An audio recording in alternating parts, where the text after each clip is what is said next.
오늘은 하나님의 기업이 되다라는 제목을 가지고 에베소서 1장 11절부터 14절까지 말씀을 살펴봤으면 좋겠습니다. 아프리카 대륙이 처음 발견되었을 때 있었던 일이라고 합니다.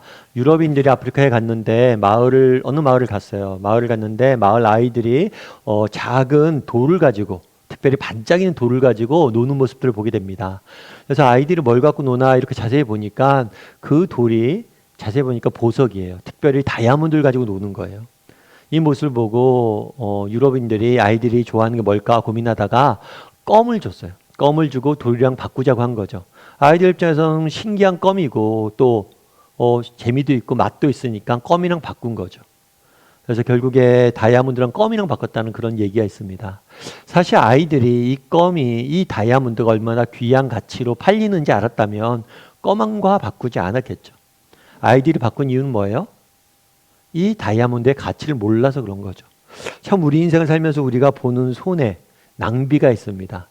그 낭비, 손해는 뭐냐면 우리가 가진 것이 얼마나 값진 것인지 귀한 것인지 몰라서 그걸 제대로 누리지 못하고 그걸 낭비하는 경우들이 많아요. 그래서 우리가 인생을 낭비할 때 정말 큰 낭비는 뭐냐면 우리가 가진 것의 가치를 모르는 거죠. 오늘 우리가 계속해서 에베소서 말씀을 살펴보고 있습니다. 이 에베소서 말씀 역시 마찬가지예요. 바울이 이 편지를 왜 썼을까? 알려주고 싶어서 그래요. 뭘 알려주고 싶어서 그래요? 너희가 정말 귀한 것들 갖고 있는데 모르는 것 같다는 거죠. 너희가 정말 가지고 있는 이 귀한 것, 값진 것들을 깨달아 알길 원한다. 이런 심정으로 편지를 쓴 것 같아요. 그래서 오늘 저는 여러분과 함께 에베소서 1장 11절부터 14절까지 말씀을 좀 살펴볼 텐데요. 이 말씀을 통해서 정말 우리가 가진 것, 우리에게 이미 주어진 것, 그것이 얼마나 가치 있고 소중한 것인지 함께 이야기를 좀 나누고 또 깨닫는 시간이 되었으면 좋겠습니다. 우리 12절 말씀을 같이 한번 읽어볼까요? 같이 읽도록 하겠습니다. 그리스도 안에서 전부터 바라던 그의 영광의 찬송이 되게 하려 하심이라. 오늘 본문에 보면 그의 영광의 찬송이 되게 하려 하심이라 라는 표현이 등장합니다. 이 표현은 에베소서 1장을 읽다 보면 계속해서 반복해서 등장하는 말이에요. 영광의 찬송이 된다. 그렇다면 이 영광의 찬송이 된다는 말은 어떤 의미일까요? 아마 이런 거겠죠. 영광의 찬송이 된다. 영광을 찬송한다. 영광을 찬양한다. 다르게 말하면 영광을 하나님께 돌린다라는 말이겠죠. 사실 하나님께 영광을 돌리라 이런 말은 우리가 에베소서뿐만 아니라 성경에서 우리가 자주 듣게 되는 말이에요. 그렇다면 하나님께 영광을 돌린다는 것, 하나님의 영광을 찬송한다는 것은 무슨 의미일까요? 그리고 왜 하나님께서 자신의 영광을 찬송하라고 할까요? 자신에게 왜 영광을 돌리라고 할까요? 하나님께서 나르시즘에 빠져서 자기에 빠져서 자기를 드러내려고 이렇게 자신에게 영광을 돌리라, 내게 영광해라, 나를 찬송해라 이렇게 이야기하는 것일까요? 도대체 하나님께 영광을 돌리는 건 무슨 의미일까요? 여러분 영화 배우인 브래드 피트라는 영화 배우를 아마 아실 거예요. 이 영화 배우는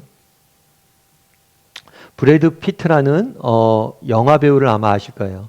이 영화 배우는 어렸을 때 굉장히 보수적인 기독교 가정에서 자랐어요.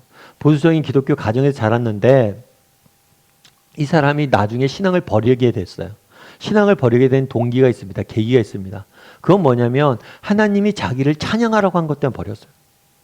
마치 자기가 생각하기엔 하나님이 자기 도취에 빠진 것 같다는 거죠. 이렇게 자기 도취에 빠져있는 신이라면 내가 믿을 필요가 없다는 거예요. 물론 그렇게 오해할 수 있죠. 목사님 왜 자꾸만 하나님은 자기를 찬양하라고 그래요? 우리가 찬양하지 않으면 죽나요? 왜 그렇게 자기를 찬양하라고 자기 도취에 빠져 있는 것 같아요? 이렇게 이야기할 수 있는 거겠죠. 그렇다면 도대체 왜 하나님은 자신을 찬양하라고 그러고 하나님의 영광을 찬양한다는 도대체 뭘까요?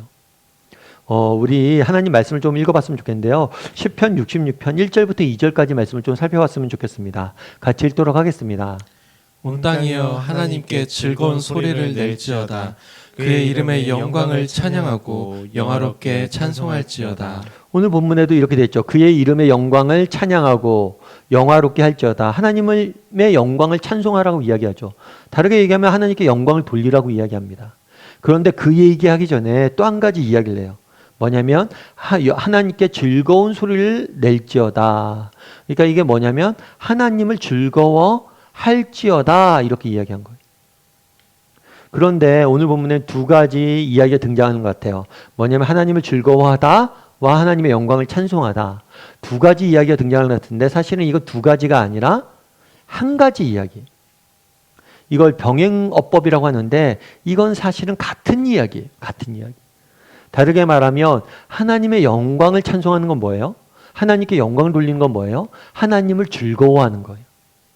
목사님, 영광을 찬송하는 것, 하나님께 영광을 돌리는 게 무슨 말인지도 모르겠는데 또 하나님을 즐거워하는 건 무슨 말입니까? 이렇게 생각할 수가 있겠죠.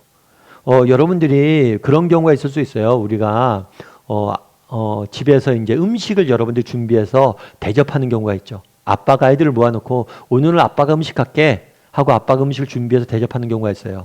그 아빠가 요리를 하면 맛있을까요? 맛없을까요? 아빠가 요리하면 맛있어요.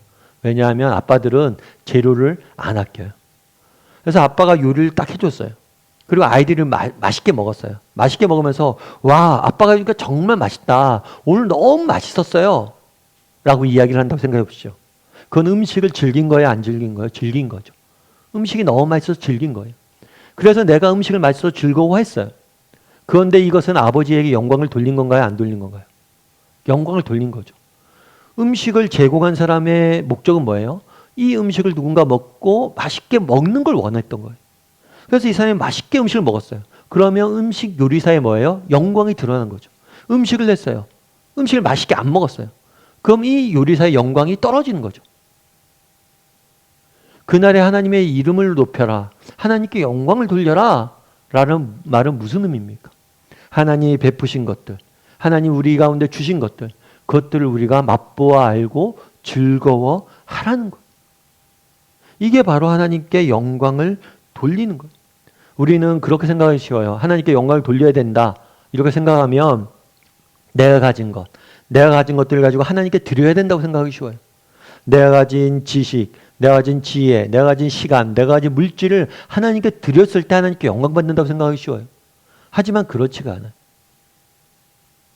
하나님께 우리가 드렸을 때 그것을 하나님께서 드렸을 때 그것을 하나님께서 기뻐 받으시긴 하세요. 하지만 그것은 하나님을 영광 돌리는 행위가 아니에요.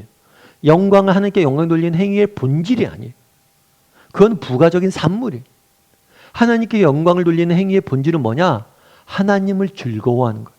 하나님이 내게 베푸신 은혜, 하나님 내게 주신 것들을 즐거워하고 그것들을 기뻐하는 거예요. 그리고 이것들 즐거워하고 기뻐하다 보면 자연스럽게 우리 것을 드리게 되는 거예요. 하나님께 영광을 돌리는 것은 무엇이냐? 하나님을 즐거워하는 거예요. 하나님께서 우리에게 주신 것들 기뻐하고 즐거워하는 게 영광을 돌리는 거예요. 이것은 세상의 종교와의 차이이기도 합니다. 세상의 종교, 세상이 말하는 신은 어떤 신들이냐? 인간이 하나님 앞에 신에게 잘 보여야 됩니다. 인간이 신에게 무엇인가를 드리고 신이 잘 보이고 신이 원하는 삶을 살면 신이 인간을 축복하는 거예요.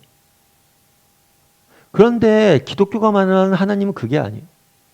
기독교가 말하는 하나님은 하나님이 인간에게 잘 보이려고 합니다. 하나님께서 우리에게 모든 것을 주세요. 그리고 뭘 하길 원하세요? 우리가 그것을 누리길 원하시는 거예요. 그걸 즐거워하길 원하는 거예요. 인간이 드린 것을 신이 즐거워하는 게 아니라 신이 우리에게 주고 우리가 즐거워하길 원하는 거예요. 그리고 우리가 즐거워하는 게 뭐예요?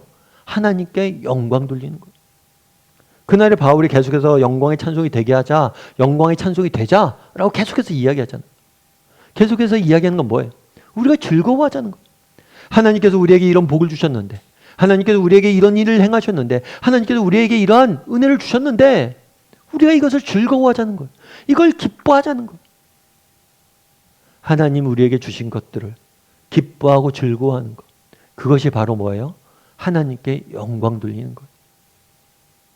제가 예전에 어떤 책에서 읽었는데 여러분 미시간 호수를 아시죠? 미국에 있는. 이 미시간 호수 같은 경우에는 굉장히 크고 아름다운 호수라고 그러더라고요. 그래서 그 크기가 우리 남한의 절반을 넘어요. 그 정말 큰 거죠. 그런데 한 번에 이 미시간 호수에서 어떤 일이 있었냐면 유람선이 다녀요. 호수가 워낙 크다 보니까. 그런데 이 유람선이 침몰한 적이 있었어요. 그래서 많은 사람의 목숨을 잃을 뻔했죠. 그런데 급하게 이때 구조대가 편성이 되었습니다. 그리고 이 구조대 중에서 대학생 한 명 있었는데 이 대학생은 수영 선수였어요. 그래서 이 사람이 열심히 사람들 구했습니다. 그래서 무려 17명이나 구했어요. 그러다 보니까 신문에 대서특필됐죠. 놀라운 일이라고. 이 한 명이 17명이나 생명을 구했다고. 17명이나 죽을 뻔했는데 구했다고. 그런데 안타까운 건 뭐냐면 이 사건으로 인해서 이 학생이 너무 좋은 일을 했잖아요. 그런데 후유증이 컸어요. 몸에 마비가 오기 시작한 거예요. 그때 너무 몸을 많이 심하게 써서. 그래서 결국에 평생을 휠체어 신세를 쥐고 살았어야 돼요. 모든 꿈이 깨어진 거죠. 모든 것이 접어진 거죠. 그런데 먼 훗날 시간이 오래 지난 다음에 기자가 가서 그에게 그런 질문을 한 번 했어요. 그날 17명의 당신이 구해줬는데 그 17명 중에서 나중에 시간이 흐른 다음에 당신에게 찾아와서 고맙다고 말한 사람이 있습니까? 그랬더니만 한 사람만 그렇게 얘기했대. 나머지 16명의 사람들은 어떻게 사는지조차 모르겠다. 참 이 얘기를 들으면서 마음이 좀 씁쓸했어요. 씁쓸하면서 어쩌면 이게 우리의 모습일 수 있다는 거예요. 우리가 정말 너무나 귀한 것들을 많이 받았죠. 너무나 좋은 것들을 많이 누리고 있죠. 너무나 하나님께서 우리 인생에 많은 것들 허락하셨죠. 그런데 잊고 살아가는 거예요. 그게 얼마나 귀한 것인지 모르고 살아가는 거예요. 그러니까 찬양하지 못하는 거죠. 감사하지 못하는 거죠. 그날의 이야기를 하잖아요. 우리가 영광의 찬송이 되자. 하나님께 영광을 돌리자. 하나님께 영광을 돌리는 것은 무엇입니까? 하나님이 우리에게 행하신 일들을 즐거워하는 거예요. 그분이 우리에게 베푸신 사랑을, 은혜를, 축복을 즐거워하는 거예요. 바라기는 우리 다음의 식구들이 하나님을 즐거워할 줄 아는 사람이 되었으면 좋겠어요. 하나님이 나를 얼마나 사랑하셨는지 깨달아 알고, 하나님이 내게 어떤 은혜를 베푸시는지 깨달아 알고, 우리를 얼마나 축복하셨는지 깨달아 알고, 그것들을 즐거워하고 하나님께 정말 영광 돌릴 줄 아는 저와 여러분이 되기를 주님의 이름으로 소원합니다.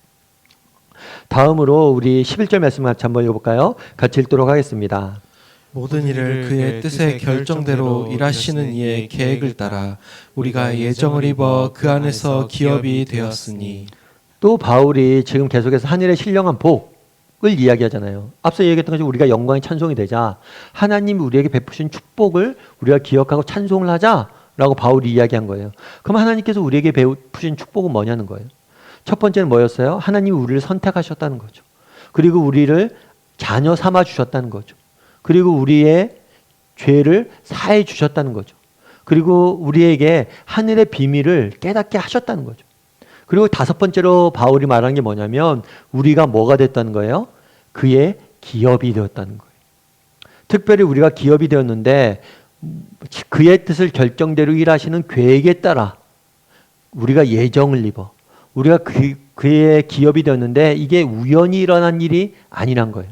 하나님의 뜻과 의지로 계획을 따라서 이루어진 일이란 거예요. 다르게 말하면 우리가 기업됐다는 사실은 변한다는 거예요? 안 변한다는 거예요? 변하지 않는다는 거예요. 확실히 이루어졌다는 거예요. 그러면 이 기업이 됐다는 말은 무슨 의미일까요? 우리가 하나님의 기업이 됐다. 이건 어떤 의미일까요? 이 사실 기업이 됐다. 하나님이 우리가 기업이 됐다. 이 표현은 신약성경에서 자주 쓰인 표현이 아니에요. 유일하게 여기서 등장하는 표현이에요. 그럼 이 기업이 됐다라는 표현은 무슨 표현일까요? 이 기업이 됐다는 것은 구약시대 때 기업은 뭘 의미하냐면 땅을 의미해요. 땅을. 그러니까 우리가 하나님의 뭐가 되었다는 거예요? 땅이 되었다는 거예요. 땅이. 하나님의 땅이 되었다. 그렇다면 바울이 하나님의 땅이 되었다라는 표현을 통해서 주고자 했던 의미는 뭘까요? 이 땅이 되었다라는 표현을 알기 위해서는 이 땅에 대한 유대인들의 개념을 알아야 돼요. 유대인들은 이 땅 하면 땅을 자기가 소유하지 않습니다. 이 땅은 모든 땅은 소유가 누구예요? 하나님 거예요. 그래서 하나님께서 우리에게 주신 거예요. 따라서 나의 땅이다, 나의 기업이다, 땅으로서 내가 기업을 받았다 그러면 어떤 의미가 담겨져 있냐면 하나님께서 주신 그 땅을 뭐예요? 내가 잘 관리하고 가꾸어서 물려줘야 된다는 책임이 있다는 거예요.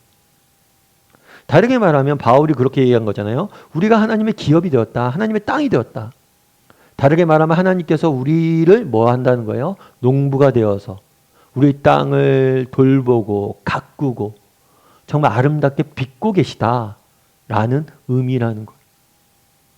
사실 우리 가운데는 그런 마음들이 있을 수 있어요. 성경을 보면 이런 표현이 있죠. 너는 내 것이다.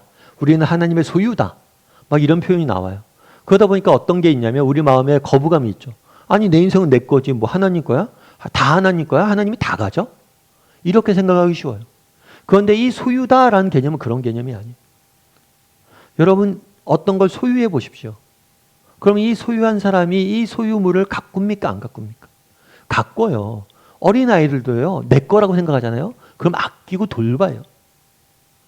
하나님의 소유가 되었다는 건 뭐냐면 마치 버려진 땅을 농부가 와서 가꾸고 돌봐서 아름다운 열매가 나게 하는 것처럼 그렇게 하나님께서 우리를 소유하셔서 가꾸고 돌본다는 의미예요. 땅의 입장에서는 농부가 있다는 게 나쁜 일입니까? 아니죠. 좋은 일이죠. 버려지지 않았다는 거예요. 버려져서 황폐해지지 않고 농부가 우리의 삶들을 가꾸고 돌보고 있다는 거예요. 여러분 특별히 이 소유에 대해서 우리가 배우고 있는데 이 소유에 있어서 제일 중요한 건 뭐냐면 소유의 주체예요. 주체. 누가 도대체 소유했냐는 거예요. 여러분 요즘 우리가 다 스마트폰을 쓰잖아요. 스마트폰을 쓰는데 저도 스마트폰을 씁니다. 스마트폰 쓸 때 저는 뭐 주로 그런 걸 쓰죠. 통화도 하고 그 다음에 인터넷 검색도 하고 간단한 앱도 써요. 그런데 우리 젊은 교육자들이나 젊은 친구들 보니까 스마트폰을 별걸 다 하더라고요. 정말 스마트폰에 놀라운 기능들이 많아요. 심지어 어떤 사람들이 이 스마트폰을 가지고 영화도 찍더라고요. 그래서 스마트폰으로 찍은 영화제도 있어요. 똑같은 스마트폰인데 어떤 사람은 전화로밖에 안 써요. 어떤 사람은 뭐예요? 정말 영화를 만드는 도구로 쓰임받아요. 그럼 스마트폰의 입장에 생각해 보십시오. 어떤 게 더 좋은 거예요? 누구의 손에 잡혀 있는 게 누구의 손에 들려져 있는 게 더 좋은 거예요? 모든 게 마찬가지죠. 저도 예전에 한번 자동차 정비소에 간 적이 있었어요. 근데 그때는 제가 굉장히 바빠서 차를 사실은 좀 관리를 못했어요. 그래서 갔더니만 그 정비하시는 분이 그러더라고요. 참 차는 좋은데 주인을 잘못 만나서 고생이라고. 그렇죠. 관리를 안 하니까. 땅도 마찬가지란 거예요. 땅을 생각해 보십시오. 관리하는 사람이 없어요. 농부가 없어요. 그럼 어떻게 돼요? 버려지는 거죠.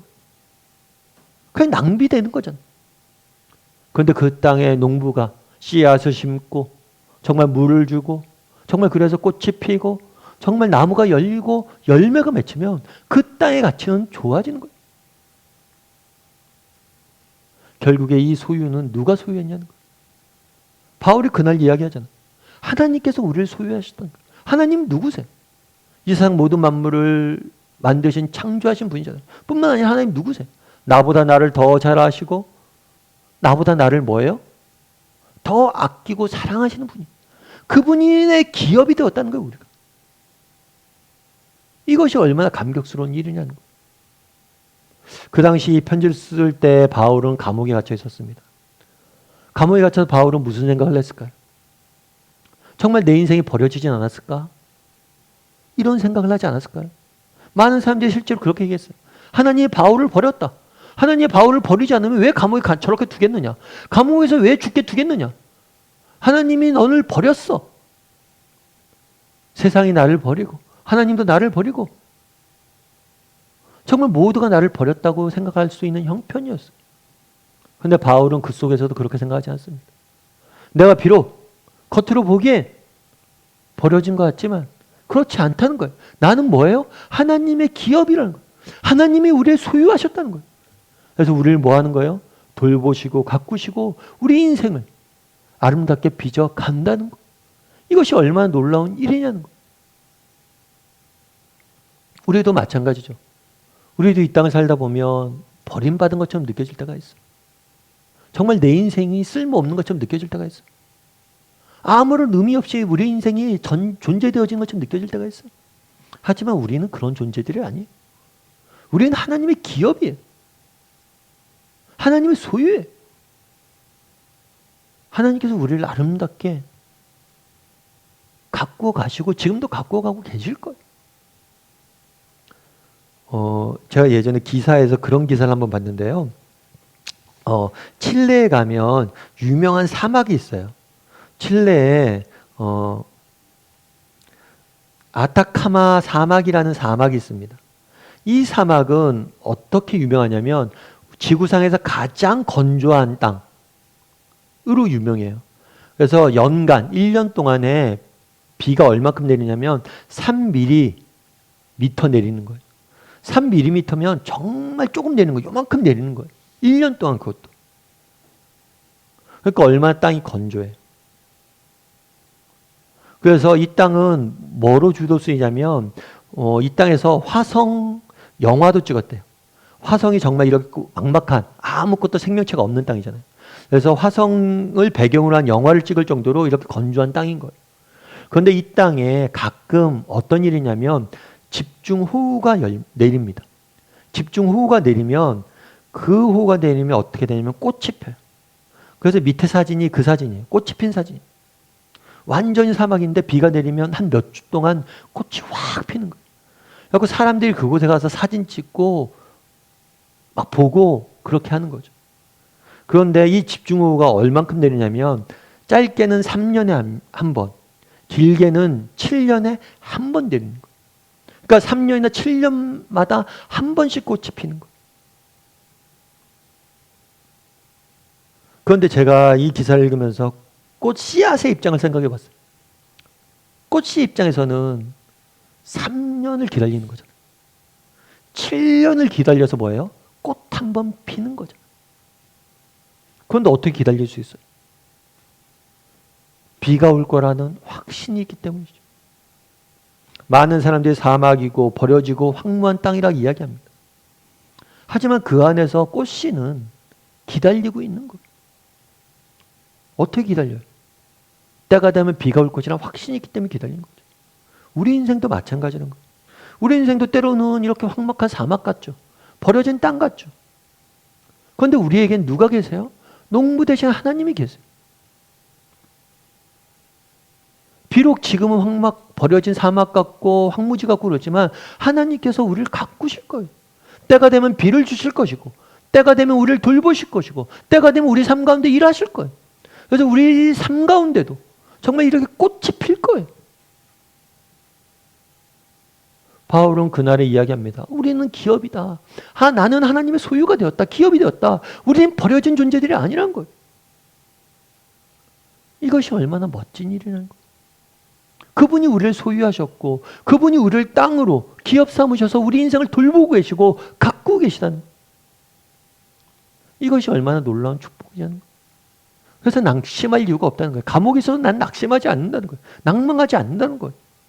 왜요? 농부 대신 하나님이 계시니까. 바라기는 우리도 정말 우리가 하나님의 기업 되셨다. 내게 농부 대신 하나님이 계시다. 나를 땅으로 자신의 소유 삼으신 하나님이 계시다. 이 사실을 기억했으면 좋겠어요. 그래서 때로는 우리 인생이 정말 메마른 땅 같고 황무지 같은 나날들이 이어진다 할지라도 정말 우리 이 땅을 정말 자기 소유 삼으시고 가꾸시는 그 하나님을 바라봤으면 좋겠어요. 그랬을 때 하나님께서 정말 우리 삶 가운데 소망을 주시고 정말 비를 주시고 은혜로 채워주실 거예요. 그런 믿음을 가지고 하루하루 살아갈 줄 아는 저와 여러분이 되기를 주님의 이름으로 소원합니다. 그리고 마지막으로 13절과 14절 말씀 같이 한번 읽어볼까요? 같이 읽도록 하겠습니다.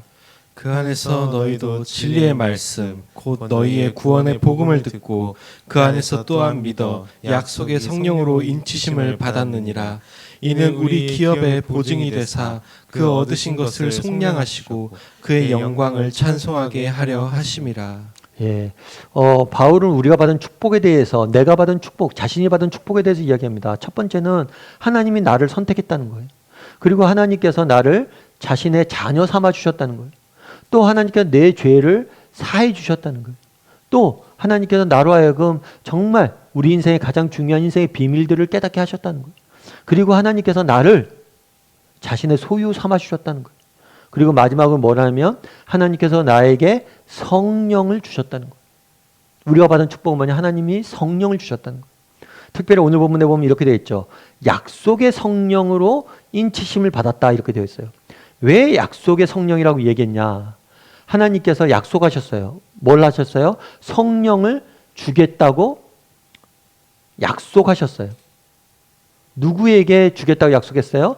너희가 구원의 복음을 듣고 그 안에 기록된 것을 또한 믿어 복음을 듣고 믿는 사람들에게 성령을 주시겠다고 약속하셨어요. 그 약속 그대로 뭐예요? 성령을 주셨다는 거예요. 그래서 우리는 가끔 목사님 정말 내게 성령님이 주셨습니까? 하나님께서 그렇게 약속하신 거거든요. 우리가 믿는 순간 우리 안에 뭐예요? 성령님을 주시겠다. 그러니까 우리가 예수님 믿었잖아요. 그럼 우리 안에 다 누가 계신 거예요? 성령님이 계신 거예요. 아멘이죠. 여러분 이 사실 믿어야 돼요. 우리가 예수님을 믿는 순간 성령님이 우리 안에 계십니다. 우리 안에 들어오셨어요. 아니 목사님 그런데 저는 느껴지지 않아요. 진짜 계세요? 우리의 감정은요 변할 수 있어요.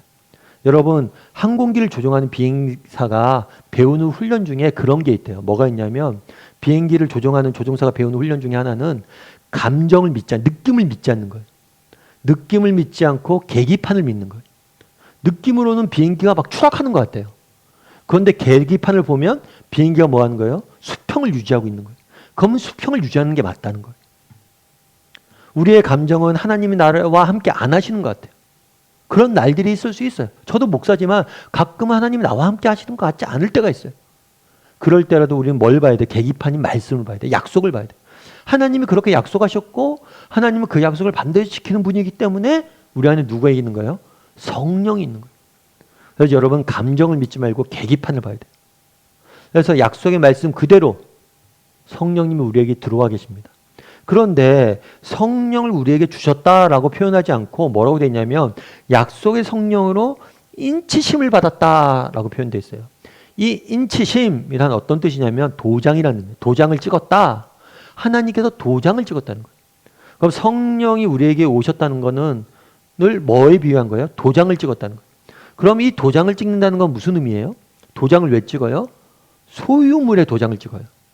예전에 농사를 지을 때 동물이나 이렇게 네 개 우리 가축이 막 섞일 수 있잖아요. 그러니까 가축에게 낙인을 찍어둬요. 그 낙인을 찍어두면 이 가축이 내 소유인 걸 알죠. 우리도 어렸을 때 학교 다니다 보면 국어책도 여러 개 있고 국어책 때문에 서로 없어지면 곤란하니까 국어책에 이름도 적어놓고 도장도 찍어놓잖아요. 내 책이라는 걸 증거하기 위해서. 마치 그런 것처럼 하나님께서 도장을 찍어놨다. 성령을 주심으로 우리가 하나님의 자녀인 것을, 우리가 하나님의 기업인 것을 뭐예요? 보증을 해주셨다는 거예요. 도장을 찍어서 확실히 증거로 삼아 두셨다는 거예요. 그런 다음에 또 뒤에는 뭐라고 표현되냐면 이는 우리 기업의 보증이 되사 그 얻은 것을 속량하시고 그의 영광을 찬송하게 하려 하십니다. 이렇게 되어 있어요. 그래서 기업의 뭐가 됐다고요? 보증이 됐다. 그럼 기업의 보증이 됐다는 건 뭘까요? 이 기업은 앞서 배운 기업이 아니에요. 이 기업은 언젠가 우리가 받게 될 축복과 우리가 하늘나라에서 받게 될 영광이에요. 상급이에요. 우리가 하나님 나라에 받게 될 상급의 보증이 되었다라는 거예요. 이 보증이 되다는 것은 뭐냐면 계약금이라는 거예요. 계약금. 여러분들이 집을 사거나 차를 사거나 뭘 살 때 그러잖아요. 전체 가격이 있어요. 그런데 그 중에 일부를 지불을 하죠. 내가. 계약금입니다. 이 계약금을 준 건 뭐예요? 내가 나머지 잔금도 주겠다는 것을 약속한 거예요. 이 계약금을 통해서 우리는 나머지 잔금 이 사람이 줄 거라는 것을 알게 되는 거죠. 마찬가지로 우리가 나중에 하늘나라에 가면 하나님께서 너무나 많은 축복을 주실 거예요. 상급을 주실 거예요. 그것들을 약속하기 위해서 뭘 주신 거예요? 우리에게 먼저 성령을 주신 거예요. 그래서 이 성령을 통해서 우리는 뭘 맛보는 거예요? 우리가 받게 될 축복과 우리가 받게 될 상급을 이 땅에서 미리 조금씩 예고편으로서 맛볼 수 있는 거예요. 그래서 이 땅에서 우리는 천국을 누릴 수 있는 거예요. 왜요? 성령님이 우리 안에 계시기 때문에 그래요. 아니, 목사님 진짜 그래요? 진짜 그렇죠. 우리가 예를 들어서 오늘 예배를 드리잖아요. 예배를 드리다 보면 여러분들 정말 어떤 경우가 있어요? 예배를 통해서 찬송을 부르다가 정말 찬송 가사가 내 마음에 이렇게 다가오죠. 그래서 은혜에 빠질 때가 있잖아요. 말씀 듣다가 참 이번 한 주에 힘들고 어려웠는데 이 말씀이 위로가 된다 이런 느낌이 들 때가 있죠. 기도하다가 정말 하나님께서 내게 말씀하신 것 같은 그런 느낌이 들 때가 있죠. 저는 사실은 예배 드리기 전에 기도해요. 정말 오늘 예배가 언젠가 우리가 천국에서 예배 드릴 거잖아요. 그 예배의 일부를 맛보는 시간이 되게 된다. 그리고 우리 찬송 가사 중에 그런 거 있잖아요. 내 영혼이 그 어디나 하늘나라. 주님께서 나와 함께니까 그 어디나 하늘나라다. 그러니까 우리가 하늘나라에서 맛볼 그 영광과 축복과 은혜를 이 땅에서 조금씩 맛볼 수 있어요. 왜요? 성령님이 우리 안에 계시기 때문에. 성령님이 우리에게 맛보게 하시는 거예요. 오늘 예배 드리면서 정말 우리가 은혜 받는 것도 내가 받는 거 아니에요. 성령님이 말씀을 깨닫게 하시고 정말 찬송 가운데 우리 마음을 만지시고 그래서 하루 우리를 하여금 은혜 가운데 들어가게 하시는 거예요. 그날에 바울이 이야기한 게 있어요. 하나님이 나와 함께 하신다는, 성령님이 함께 하신다는. 계속 이야기하자면 바울은 지금 감옥에 갇혀 있습니다. 그런데 바울이 감옥에 갇혀서 저 편지를 쓰면 처음 한 얘기가 뭐예요? 찬송하리로다. 감옥에서 나온 말이, 사람의 입에서 처음으로 나온 말이 뭐예요? 찬송하자는 거. 어떻게 그 입에 찬송이 나와요? 그건 바울이 대단한 사람에서 나오는 게 아니에요. 바울이 그가 찬송할 수 있는 이유는 뭐예요? 성령님이 그와 함께 하셨기 때문에. 성령님이 나와 동행하시기 때문에. 감옥이 얼마나 외로운 것입니까? 정말 우리 요즘 코로나 때문에 자가격리 하잖아요. 자가격리 하는 사람이 이구동성을 하는 이야기가 있어요. 너무 힘들다고. 아유, 올해 목사님, 제가 미국에 있는 친구가 있는데 그 친구가 이제 후배 목사가 이렇게 국내에 잠깐 왔다 갔다 일이 몇 번 있어요. 형님, 제가 올해는 정말 한 달 반을 자가격리했습니다. 너무 힘들었다는 거예요. 그러면 자가격리하면서 들었던 생각이 뭐냐면 죄 지으면 안 되겠다. 감옥에 갇혀 있다는 것, 이것이 얼마나 힘들고 어려운 일인지 깨달았다는 것. 사실 우리는 몰라요. 글 읽으니까 감옥에 갇힌 거 얼마나 힘든지. 그런데 그 감옥에서도 그가 찬송할 수 있었던 이유는 뭐예요? 성령님이 나와 함께 계시다는 것. 하나님이 날 버려두지 않고 나와 함께 계시다는 것. 나와 함께 내 인생의 길을 걷고 계시다는 것. 이것만큼 큰 축복이 어디냐는 것. 그분이 나와 함께 계실 뿐만 아니라 나로 하여금 내 입에서 찬송을 나오게 할 것이고 그분이 나를 도우셔서 정말 이 인생길을 걸어갈 수 있는 힘을 주실 것이다. 얼마나 감격스러운 일이에요. 하나님이 나와 동행하시고 나를 돕고 나의 인생길을 인도해 주시던